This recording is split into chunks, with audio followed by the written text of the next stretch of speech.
Wednesday I do my Exonerated series where I talk to somebody who's been wrongfully convicted, and they are either exonerated or they are fighting to be exonerated. And our next guest, he was accused of sexual assault. He spent a little under 9 years in prison. He was released in 2005, but he wasn't exonerated until January because of Governor Wes Moore in Maryland. So let's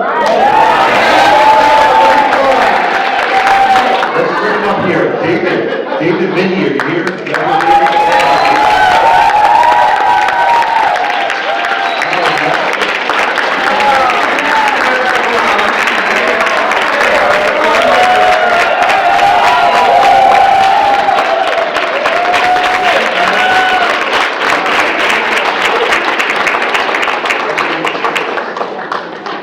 This is my first time meeting a exoneree in person, because when I began the series, it was all via Zoom. We still do it via Zoom, so it's really an honor to meet you, man.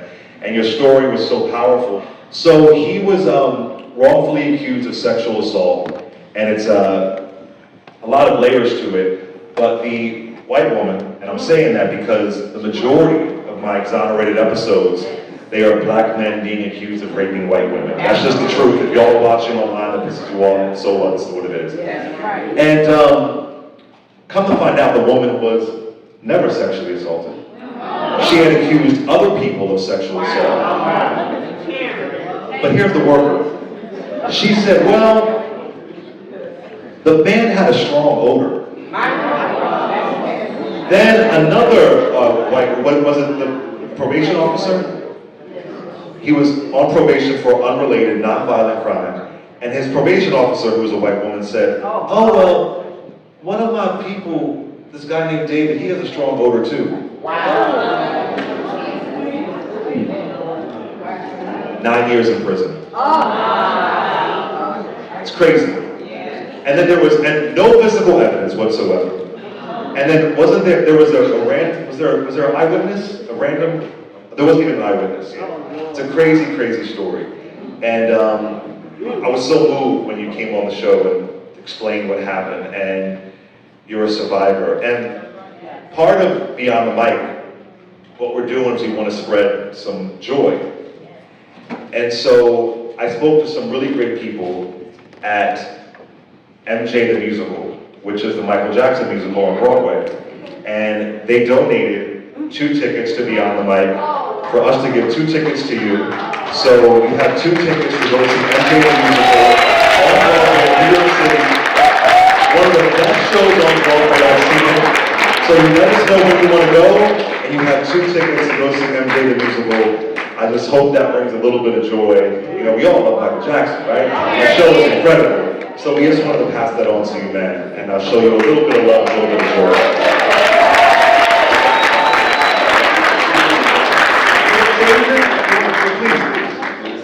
It's an honor to be here. An honor to meet you. It has been a journey. I think we were talking about being free earlier. This year has been the first time, even though I was released in 2005. It's the first time I've been privileged to experience or start to experience freedom.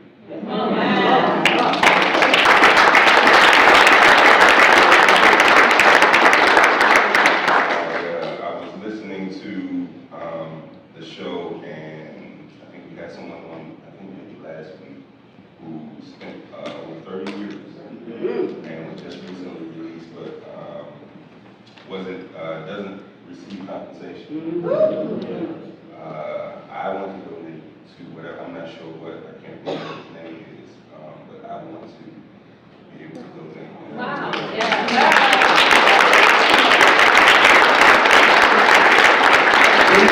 Can you explain, if you can briefly, that when you don't have the exonerated status, because you were released in 2005, but you weren't exonerated, and the other, what was his name? Larry Hogan? How does that block you from moving forward, not having exonerated on your record? So what happened, they simply vacated the sentence, overturned the conviction, and let me go. With that being said, I was free on the street with no history, no work history, ineligible for re-entry programs, and just basically left to figure it out on my own. And it couldn't happen because I had to be pardoned for the crime that I was or the conviction was just overturned. And so there was no way in the world to receive a pardon, and so all this red tape and the paperwork, and finally, through the Walter Lomax Act that was passed, Governor Westmore signing off. I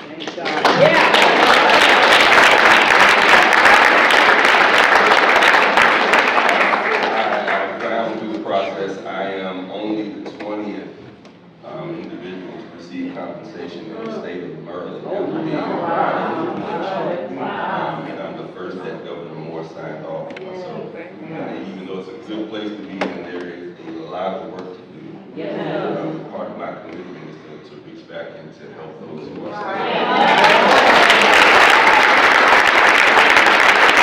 Thank you so much. Enjoy the meeting for the central detail. I appreciate you. It's great to meet you, man.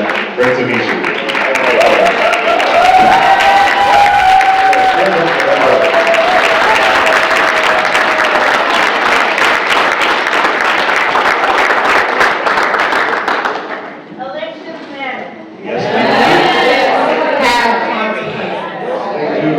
When I talk to exonerees, they hammer that in.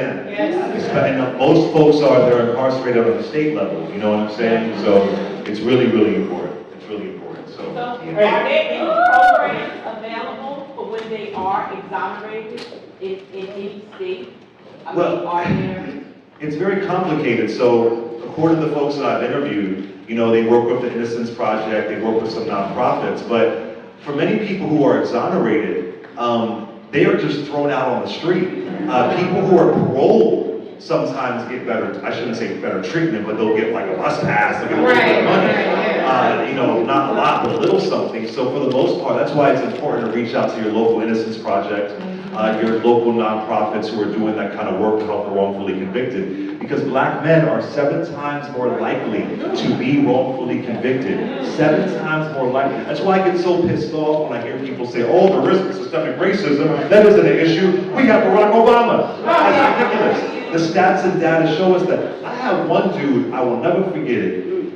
He was wrongfully convicted. He was in Philadelphia, and he was in a gospel play on stage at the time of the murder. And they still convicted him. And the demon devils, Lucifer, Philadelphia PD, one of the worst police departments ever, they forged phone records. But the brother was on stage, the star of a gospel play, and they still convicted him. So it's very, it's scary, and yeah, it's a lot. So as far as resources, it's complicated. And there should be a federal law that if they put you in bondage for 2 months or 20 years, there's compensation immediately. But yeah, different states have very different laws. Absolutely. Some states make it very difficult. Some states make it very easy. You know, it just depends. So that's why these local elections matter so much. DA, judges, in many cases, are elected. Absolutely. And sometimes there's, 6 judges on the ballot for 5 slates. And so people are like, whatever. Yeah. No, make sure that 6th judge that don't need to be on there is not one of the people that gets in.